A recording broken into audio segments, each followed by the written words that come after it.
Assalamualaikum warahmatullahi wabarakatuh. Sebelumnya perkenalkan, nama saya Muhammad Rauf Noval dengan 3 digit NIM terakhir 015 dari Teknologi Rekayasa Otomasi Angkatan 2023.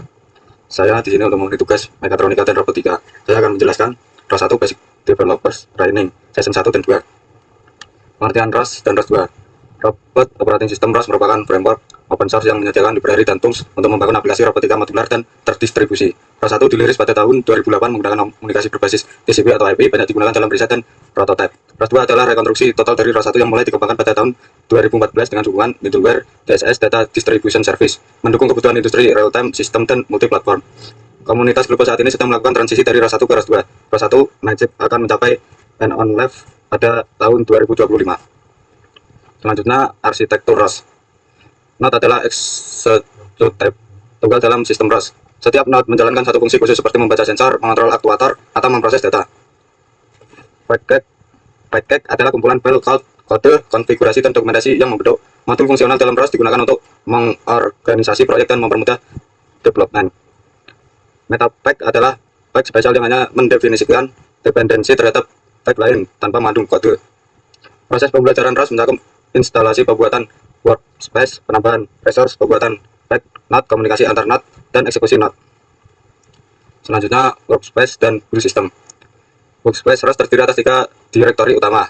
Yang pertama, SRC, tempat penyimpan source code dan pack. Yang kedua, build, berisi build. Selanjutnya, workspace dan build system.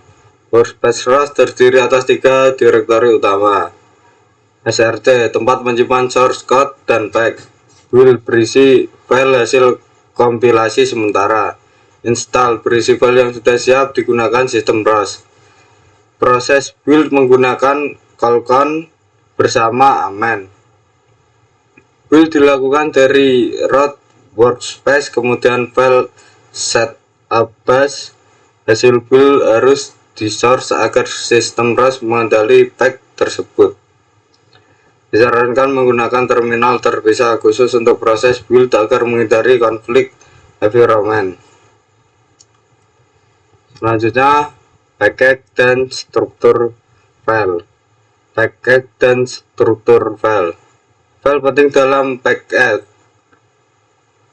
Package mendefinisikan metadata seperti nama pack, maintainer, license, dan dependensi. Berisi instruksi untuk membangun kode menggunakan CMake dan amen.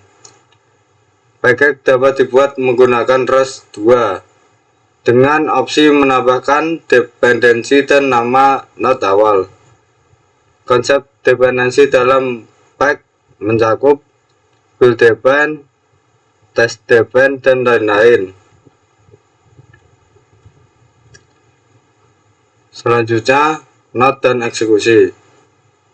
Node dan eksekusi yang pertama, node ROS 2 dapat ditulis dalam C++ atau Python.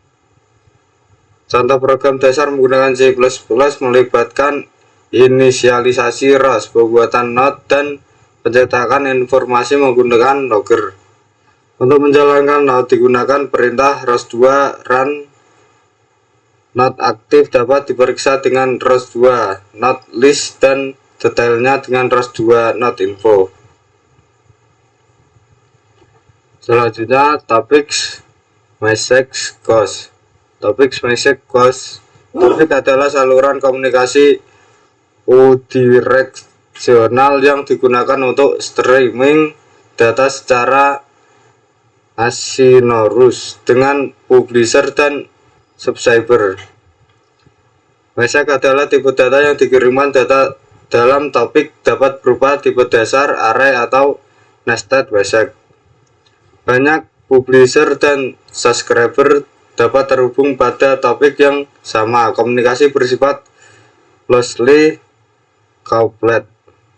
Quality of service adalah fitur di ROS 2 untuk mengatur bagaimana komunikasi topik bekerja, buffering, retrieve, deadline, durabilitas, dan sebagainya.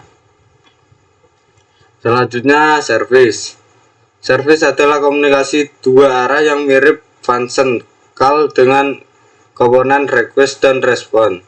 Digunakan untuk tindakan yang bersifat deterministik dan tidak kontinu, seperti perintah move to position atau compute inverse kinematik. Di ROS 2, service dapat dipanggil secara asynchronous dengan mekanisme future dan callback. Service dibuat dengan file .srv yang mendefinisikan struktur data permintaan dan respon. Selanjutnya, continuous learning.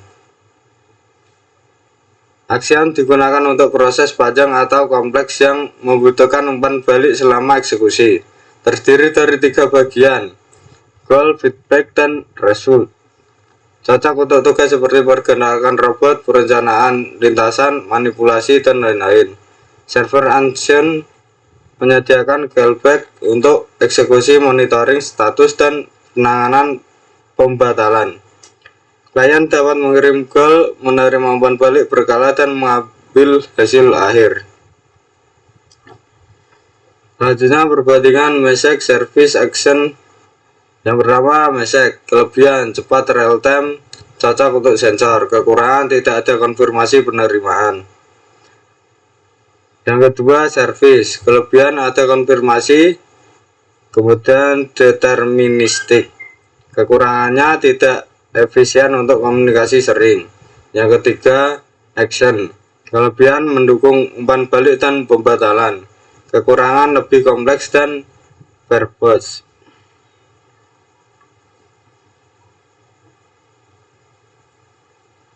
Selanjutnya, launch file. Launch file adalah script Python atau XML yang digunakan untuk meluncurkan banyak node sekaligus, mengurangi kebutuhan menjalankan node satu persatu secara manual. Launch file dapat mengatur yang pertama namespace, yang kedua argumen konfigurasi, yang ketiga parameter node, yang keempat graph dan kondisi, yang kelima timer untuk peluncuran terjadwal. Selanjutnya, parameters.